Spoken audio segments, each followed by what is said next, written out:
Get invited back.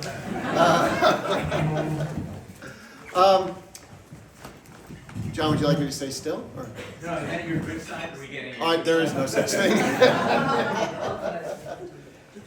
I'll hide behind this for a bit. So, I was thinking a week or two ago about what we talk about and put some slides together that will just keep me organized a little bit as we go. There's some things to talk about. And then this morning woke up and said, nothing to see here. Nothing going on with the Board of Ethics. But I've got a decision to make. I'm either going to filibuster the entire time and not leave any room for questions, or say what happens in Rotary stays in Rotary. Right? Regardless. Until I post it on YouTube. I understand. We're among friends. But there are a lot of things going on, and I know that the last thing you probably want is to hear somebody just talk for a long period of time. So I'll move quickly through this, but you know me, I know you, and if there are any questions or anything that happens along the way, please don't hesitate, right? What I want to talk a little bit, just give you a quick update on how our schools did last year, right, and where we are. Talk about something, I'm going to share something with you that nobody else knows in the town right now. And then just touch base on a couple little things, Portrait of the Graduate, a new system that we put in, which I shared with the Board of Realtors earlier in the year if you were there. Whatever. And then I know, of course, we'll talk about the projections and where we are and future planning a little bit around facilities. And, I had an idea listening to Kathleen. I wonder if we could put a school in Donors Choose. Anyway. Like a whole school, like building one, right? Well, we'll get there. So, very quickly, and again, shouldn't have numbers and too many letters on slides, but I just do it to keep myself organized a bit. Long and short of it is, every spring, our students take an assessment. It's called the Smarter Balanced Assessment. And it's for every student in grades 3 through 8.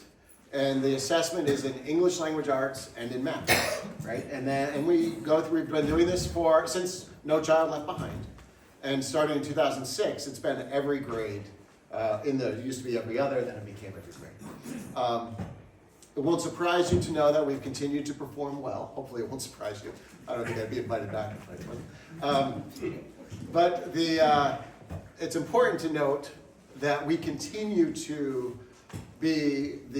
score at the very top of the state. Our kids are outperforming everyone else in the state, again, in English language arts and in math.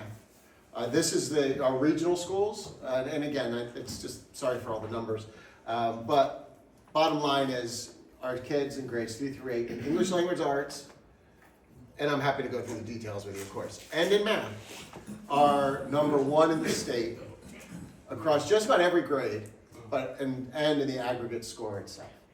So that I attribute to lots of things, the community partnership being amongst the very most powerful part. Our parents are very involved, our kids are very involved, they're engaged, but we've also been focusing on making sure that our schools are places where kids want to be. They want to be there. It's a place that they look forward to coming to, and we do that by creating that sense of community, of safety, of trust. We use the term psychological safety with adults a lot in organizations and workplaces, but we also use them in classrooms, right?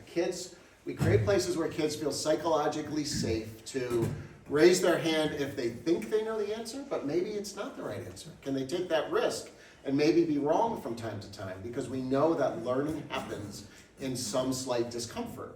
So we create opportunities for kids to take those chances and risks because they feel psychologically safe. So we do a lot of that work with our kids as well. And with our staff and our teachers across the board. We are also continuing in our phone-free schools initiative. And so this is just how I think about the experience of being a teacher in a classroom right now. Right? So when I go back, and I'll date myself a little bit, it was well before cell phones or anything else, right? It was the internet was emerging and just getting started, all that.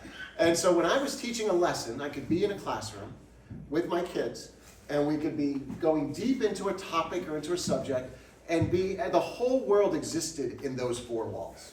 Right? Everything we're thinking about and talking about as you're learning from each other, and the action and the activity and the engagement was all right there. Today, you go into that same classroom, and the outside world is doing everything it can to try to get into the room, right? It's like this, knocking on the door the whole time, trying to, and if it's a phone or a watch or an earbud or something, there's always something trying to pull their attention away from that. So last year we started with our K-8 initiative around phone-free schools. And we're totally device-free, everything, of course, K-4 in the elementaries. We use something called Yonder pouches, which we've talked about in our 5 through 8. And at 1 o'clock, so it's just going out, the high school principal is sending an email out to all the kids and the parents there to let them know that the planning is going to happen this next semester to go completely device and phone free in the high school starting in 26-27. Good job. It's time. We've been managing them in the classrooms, right? We've had phone caddies where you go into class, you put your phone in the caddy, and then at the way out, you pick it up and you go. But the research really shows these things are so pervasive in our minds that what happens about 10, 15 minutes before the end of the period, kids start thinking about their phones, right? They start thinking about who texted them, who are they going to text, where are they going to go. And also what we're doing in the next semester is phone-free, school-wide, but allowing kids access to the device in the cafeteria and in the library, because that's an interim step to the start of the 26-27 year where we're going to get them out completely bell to bell. Does that mean they can't bring them into the school at all? Well, bell to bell, and that's so, like as superintendent, I design sort of the what, and then we work together to figure out the how, right? Mm-hmm. So at SACS, what we do, if you have a phone, it goes into a Yonder pouch as you're walking in, which locks it into a neoprene pouch that the kids keep with them, but they can't unlock them, and then at the end of the day, they unlock it on their way out. That's one solution. So they still, because there are some folks that believe that kids are safer if they have their phones with them if something were to happen. The thing is, although the research says the opposite, right? You're actually better off managing a crisis when nobody has phones and the person in charge is who everyone's listening to instead of, whatever. But that's neither here nor there, right? Maybe we'll climb that hill someday. So we have the Yonder pouches there. There are other schools that use lockers where kids lock them up. And then there are others that say just don't bring them. Now the just don't bring them was our philosophy at the middle school, which is why we're using Yonder now. Right? So we've also got to be realistic about that. I will share also, for what it's worth, it used to be that the coming of age gift for kids, many of them going from 4th to 5th grade, was a cell phone. They would get their phones because then they would be able to ask if they could walk downtown after school or change of plans or whatever. Now I'm hearing more and more. Oh, John, I'll answer that question. Then they're talking, now I'm hearing more and more that parents are waiting. They're waiting until 7th grade, waiting until 8th grade. They're not getting them for their 9-year-olds because we found another way to serve that purpose with a program that parents can log into, whatever. So I think it's fascinating and it's important to know, and we know this, but to see it in action, that what we're doing in the school permeates out, right? I've always said we exist in an ecosystem, and so it's sort of behavioral economics, right? We're driving some of the behaviors in families in ways that I think are healthier. We mentioned nutrition before, all of those decisions we make, right? I think that by removing the influence of the phones in the school day, it's helping to minimize them externally in some ways too, outside of the school day, and also shape some decisions. So, John, you pointed to your watch. It's all personal tech. It includes your smartwatch, earbuds, phones. We are still using computers in schools, right? So there's an anti-screen contingent that we've got to balance around, but we also, we take measured, thoughtful steps. We evaluate and we keep moving forward. So we're going to see how that all plays out. We are limiting some of the screen time for our younger guys in 5th grade or below, and we don't distribute Chromebooks to our 5th graders anymore to take home. We were doing that after the pandemic because we had all those. So we're making informed decisions about all of that, which is how we're doing this as well. So, Amy, I'm sorry. Oh, I just, the phone, that's going to be hard one. Oh, it's all hard. Yeah, it is. It's going to be tough, but you know what happens, and there's plenty of research around this, and what happens is it's about a 3-week, maybe 4, transition period when you go totally bell to bell. But then over time, even with the watches, the kids realize that, who am I texting? Because the kid I text doesn't have their phone, right? So who am I texting? And it sort of, it winnows down, right? And it goes down. And you'll always have a blip here and there. But we're in our second year with SACS. One of the things I was worried about is every year when you start up the year, is it another really tough 3 or 4 weeks? And it turns out it's not. Our startup this year at SACS went so smoothly. The kids knew. I was there on the first day of school, the very first day. Kids are putting their phones into their pouches and walking in. Nobody had to tell them to do it. Nobody had to remind them to do it. They just did it. Right? So we're in a good place with that. Again, I don't know if the pouches will be what the high school does. So what we did in the middle school, and we're going to replicate, was use a design thinking process with kids, parents, and faculty to get together, say, here's the goal, and let them design come up with some ideas, design some prototypes, iterate a bit, come up with strategy and approach to do it, because we try not to do this to kids, right? We're doing it with them and for them. And so we need the kids and the families to have a seat at the table, have a voice in the whole thing. But what's non-negotiable for me and for me is the what. And the what is phone-free high school, phone-free K-12 by the start of the 2026 school year. I think that's a big deal. Yeah, John. Anybody else doing it, especially in Fairfield County, and do we have any data yet on the result of doing it? Locally, there's no data yet. It's all too new, having the conversation. We have anecdotal data about the middle school. Now we're going to the second year. And you see the difference in the cafeteria, the hallways, and in all of those spaces.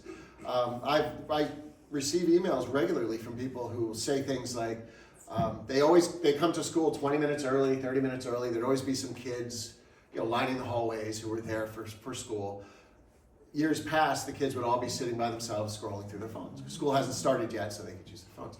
Said now, because the phones are out of the building the entire time, the kids are together, they're talking, they're moving around, they're laughing, they're doing what kids do when kids are together without the influence of something as powerful as the phone. Darien, nobody else doing this yet. Well, so people are doing it in different ways. They're trying something in different ways. Wilton is using the Yonder pouches, so they are. Darien is experimenting with 9 through 11, but not 12. Every district, every town has its own sort of complexities to work through, right? And so for us, we have an open campus, right? So, and kids, one of the reasons they use their phones during the day is to coordinate with their friends, where they're going to sit with at lunch, or where are they going to leave, where you're going to go, and all those things. So that's why we give them a semester for transition. There are other ways. We always used to find each other without them. So I'm sure they will. They'll be resourceful that way.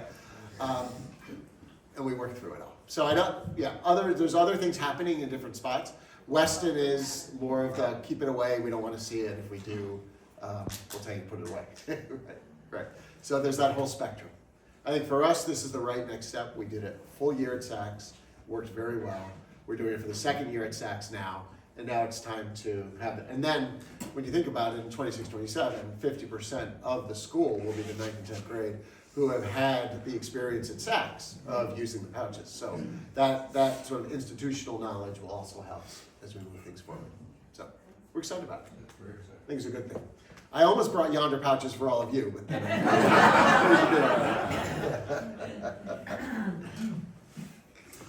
we also have a portrait of the graduate, which I don't know if a couple of you maybe were part of the process of developing this back a couple of years ago. We spent 4 nights with about 120, 130 folks, fed them dinner, and then it was students, parents, faculty, staff, administrators, everybody working together to identify what do we believe are the core competencies that all graduates of the new Canaan Public Schools should leave here with, right? And of course, it wasn't calculus and Shakespeare, but it was the skills that are transferable to all different fields, right? Because I believe that education is not a transaction, right? The goal of education is not to have a specific outcome, like you do this, then you get that.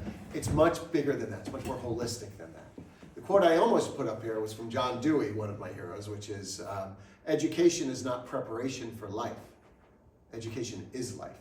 Right? So like high school shouldn't be preparation for college exclusively. Middle school shouldn't be considered the minor leagues for high school. Elementary isn't preparation for middle school. I mean, it all works that way across the continuum, but they're valuable, meaningful, life-altering experiences and opportunities in and of themselves. And when we start thinking that everything we're doing today is preparation for tomorrow, we lose the value of what we can gain today. Because again, it's not a transaction. But education is meant to be transformational. You're meant to develop those skills that you can use and they can be applied across the spectrum of things. And it's about self-actualization, becoming the best human being you can possibly be across all domains, right? So that's where calculus and Shakespeare, et cetera, are not on the list, but it is things like, curiosity and empathy, communication, critical thinking, adaptability. Those are the skills that this group, and we all believe, will prepare our kids to thrive in the future and what's next. Because it's not what you know, right? The illiterate won't be those who can't read or write, but those who can't learn, unlearn, and relearn. Have that sense of the world, move with it. Because this is the fastest the world has ever moved. We know that, right? We live in a world of instant information everywhere, right? And it's the slowest it'll ever move again. Can you tell me more about unlearn and relearn? I'm curious. Sure. It's to continually grow and be adaptable in the environments that you find yourself, not trying to apply yesterday's solution to tomorrow's problem, right? And unlearning is being, it's strong opinions loosely held, right? Being knowing who you are, what you know, what you feel, and being open to alternatives, open to other things. Right? We want to teach our kids that they come to us so well prepared, and there's so much more to learn, and that continuous growth and the ethic of sense of community, a part of a greater whole. Those kinds of things. That's how we do it. Sure. So, are you going to give him back tomorrow for your Sunday sermon? Pastor, when you basically are quoted liberally. I want to make sure you give him credit, that's all. Just continue to pray for me, Scott. Every prayer helps. Continue to pray for me. Take whatever you want. We all know I do that. Technical thing that's pretty exciting. So those are sort of ideas and approaches. So something that we started, we put in place over the summer, and we're just implementing now and commissioning, so it's up and running, and we're planning to do across all the other schools in time, is a new system from a company called Audio Enhancement, who've been great partners with us. So a couple of years ago, I came before the Board of Selectmen and others and said, we need a new PA system for the high school and for SACs, a new public address system. And they were asking, we looked at the price, they couldn't believe the price. It's very expensive to... Come on, Amy. You know why. It was a lot of money to take down old, tired tinny speakers and put up new tinny speakers, right? That was a lot of money. So I reflect, I listened and I reflected and I unlearned and relearned that maybe there's a better way, but I didn't know what that way was. I had no idea what we were going to do. But so we pulled it off the table, said let us do a little bit of research, we'll come back to you. So we spent a year doing some research, talking to people, looking nationally, doing some other things, all with the goal of a comprehensive system that would check several boxes. So what we came up with is a system that we just implemented or just installed across the high school, and we're in the process of implementation now. So instead of just the PA system, which we knew we needed, it puts 6 speakers, give or take, in every classroom across the school. So that the amplification isn't just for a centralized announcement from the main office that, whatever, indoor recess today. But instead, it's something that the teacher uses every day in every classroom because they're wearing a pendant that has a microphone. So now every child in the room is benefiting from using those speakers every day, because there is solid research that shows not just students with hearing issues benefit from amplification in the classroom, but every child does. Because even as I'm speaking here now, my voice has to carry to the back. Folks in the front, it may be a little loud, and the back might be a little soft, although for me it's probably not. But it's just different. Whereas when you equalize across across the classroom like this, it's better for the teacher. They don't have to raise their voice as they're speaking, and it's better for all the kids regardless of where they're sitting.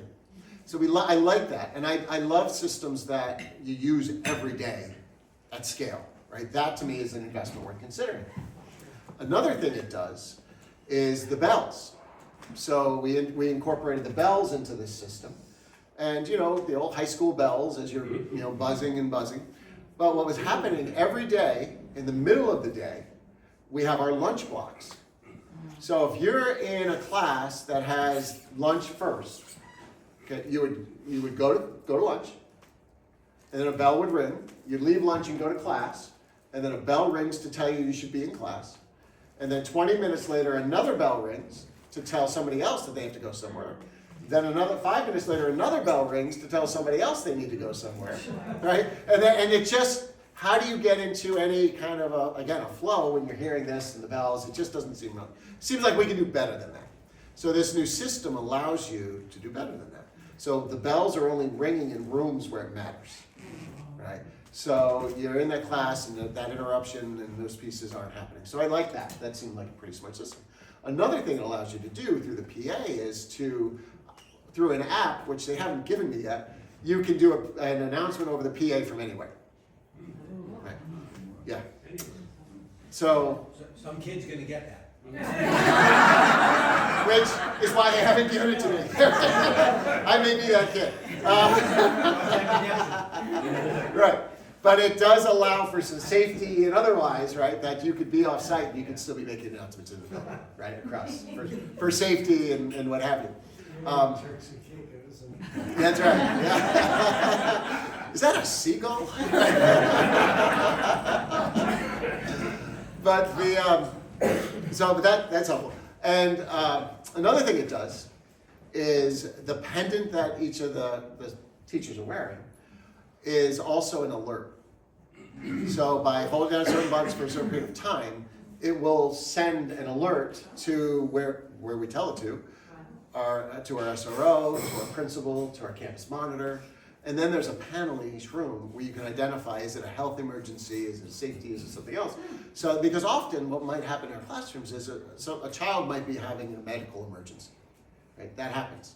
And now, instead of having to leave the child, go to the phone, make a call, and all that, they can literally hold this down, press health, and a nurse will appear as quickly as possible in that space, along with others to help. It cuts down on that response time for health, but also for other reasons. If it's a safety alert, then we could go to lockdown very quickly, right? And what it also does when they set that alert is it instantly streams the cameras that are closest to that space to the screen by the campus monitor in the main office, right? So, Has anybody said anything about the audio enhancement for the teacher speaking in regards to Mrs. Berry, who used to teach Latin? She was arguably the best Latin teacher who probably ever set foot in Fairfield County. right? But she retired, I don't know if she would have anyway, but she was losing her voice. There you go. And so the last year or two she taught, she had a personal device. Okay. So I think you should call this the Mrs. Berry system. Well, and it's true. The research shows that the teachers feel better at the end of the day. They're less tired, right? Because they're just speaking in their natural voice, right? And so all of that. So it's a system we use every day. It does all those things. And from the time that we purchased it to the time that we installed it, because there's a period of time and all the research we were doing, they incorporated a new feature to it, which is for a very small piece of technology, a little piece that gets added into the laptop in the room for the teacher or the computer in the room. A child can, with their own device, they log into a portal. If the teacher opens this, they log into a portal, type a number in that's a unique identifier between the child and that system in that room. The child can choose almost any language spoken in the world. And with headphones connected to the laptop, it'll live translate what the teacher's saying for them. In real time. We've demoed this out. It's amazing. It's amazing. Yeah. And you can pick Well, and because it's using external AI to do this, it'll be as good as the best AI systems doing it. You know, the company's not creating their own piece of software around that where you'd say, well, that might fall behind. They're really smart about it. They said, we have the audio, but somebody else has the processing and the translation. So they're doing that. And this is sort of the cherry on top. What's being released now is if that child speaks through their microphone in their native language, it reverse translates into English for everybody else in the room. Because what happens when kids move in, and we've got 36 different languages spoken in New Canaan right now, in kids' homes, what happens is it's very hard for them to show their educational acumen in a different language. And it's very difficult to learn school language, school talk.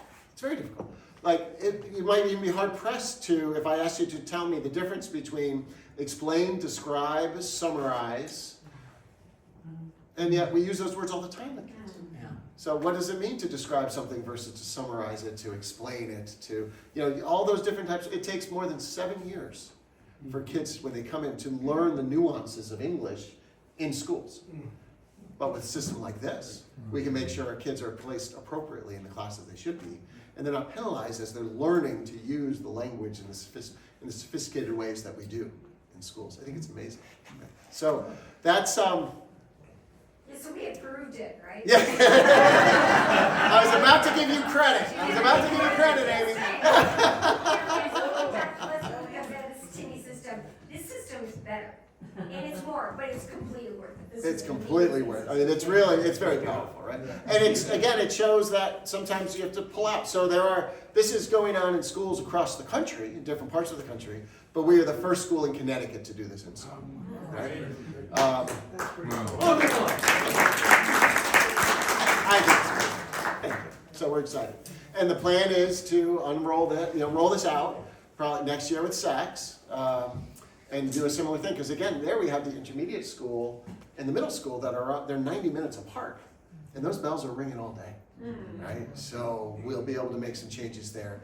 And the safety dimension of it, right? The ability to call, to alert so quickly, I think it is just powerful. But some places have those pendants that they wear that you can hold, like, falling, I can't get up kind of thing. What I don't like about that is you hope never to need it, to never use it. Right. So you're investing in something you hope you never need. This we use every day across all of our classrooms, and it does that if we need it. How's the feedback been from the kids, from the teachers on the system? Very We're- clear. Very clear. Very clear. We're just rolling it out, right? Yeah. So, and when you ask people to change, there's always a change process. There's the implementation dip, right? But the feedback's been relatively positive. It has. Some of our rooms are smaller, so in those cases they might not have the volume up on the mic, but they still wear it for the other reasons. But in certainly rooms like our science classrooms, really? Oh my gosh. Okay. I didn't do this on purpose. I get excited. All right. So anyway, it's been good. So we have a dome. You've been there. Come back. You'll know. Very quickly, our schools continue to do incredibly well by external measures and other things. I'll move through this quickly as well. Long and short of it is, it's the second best place in Connecticut to teach. I guess maybe I didn't call a snow day when I should have or something. Number one, teachers in Connecticut, right? Best teachers in Connecticut. Let's go on. Number 32 out of 11,278 places to teach in America. Districts with the best teachers in America, number 24 out of 11,116. And look at that, best school districts for athletes in America, 8 out of close to 10,000 school districts. 8. Yeah. Not so bad. And after we beat Darien again and win another state championship, who knows? It's just an amazing thing. So I don't believe we've ever had these kinds of results. So we're number 28 in the country. Of course, when I share this with my family and my friends, they say, well, why aren't you number 1? Rounding error. It's a rounding error. But, it's over 10,000 schools that are sort of thrown into that pot, and I think that's really important. Now, I know we also enrollment projections, schools, the number of schools, all of those things. So very quickly on that, our enrollment's been pretty steady over the last 10 years. This goes back to 2015-16, right? So 4174, just under 4,000 at 3953. I mean, again, you're talking a percentage point here and there, or whatever it is. And it's been pretty steady. We adjust our staffing. You know, we hire teachers if we need to at the elementary level, and if we don't, we move them around. And you know, our class sizes are always within the guidelines. We're pretty careful about all of that. What we're working against or with now is the projection that's come from the demographer that's been doing our projections for years. And what they see is significant growth over the next 10 years, starting next year. Now, Where does that rank? No, I'm kidding. well, number one. Right, but see here, and maybe this is a better one. This is a better one. So this is the elementary, middle, and high school, right?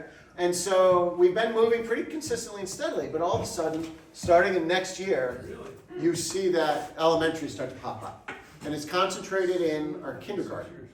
And what we're seeing is a higher birth rate amongst parents 5 years prior than we've ever seen.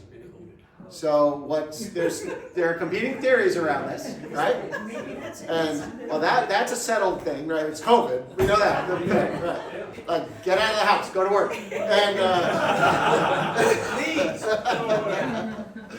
so I've been speaking with multiple other demographers who share that some agree with this, right? Because this is a purely math calculation. What they do is they look at a kindergarten class, and then they look back 5 years. They say, what was the birth rate 5 years ago that turned into this size of a class when they were 5 years old? And they create the birth decay ratio. And sometimes, in some districts, if they have 100 kindergartners come in, maybe they had 150 births. And that's out migration, right? They had 50 families move out, and that would be a factor below 1. For us, if we have 100, we might, over the last couple of years at least, if we have 100 births, 5 years ago. yeah, 5 years ago, we'd have 198 kindergartners. So it's almost double, right? And that, we can go back 40 years on what they call the birth decay ratio. But over the last 5 years, it's been about a 1.98, okay?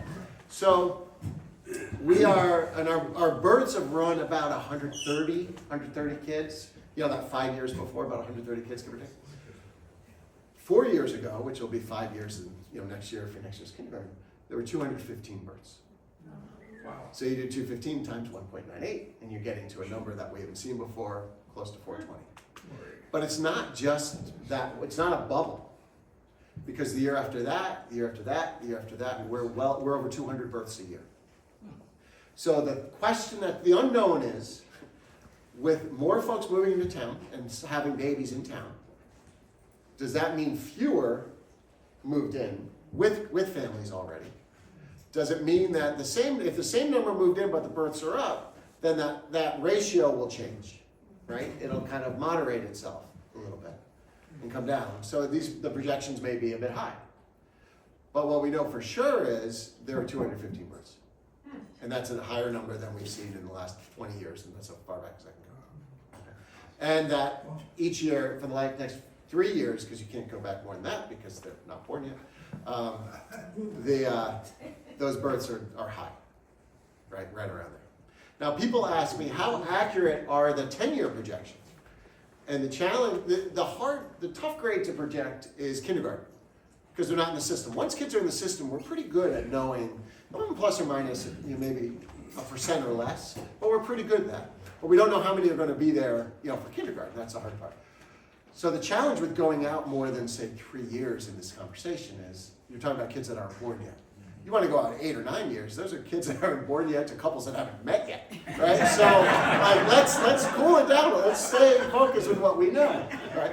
And that's what we're trying to do. But we have to be prepared, because this is a reputable organization. They've been doing this work for a very long time. This is what they're projecting. Others are projecting something a little different. So it gives us a couple of options and scenarios. I'll just move right through that. And thank you.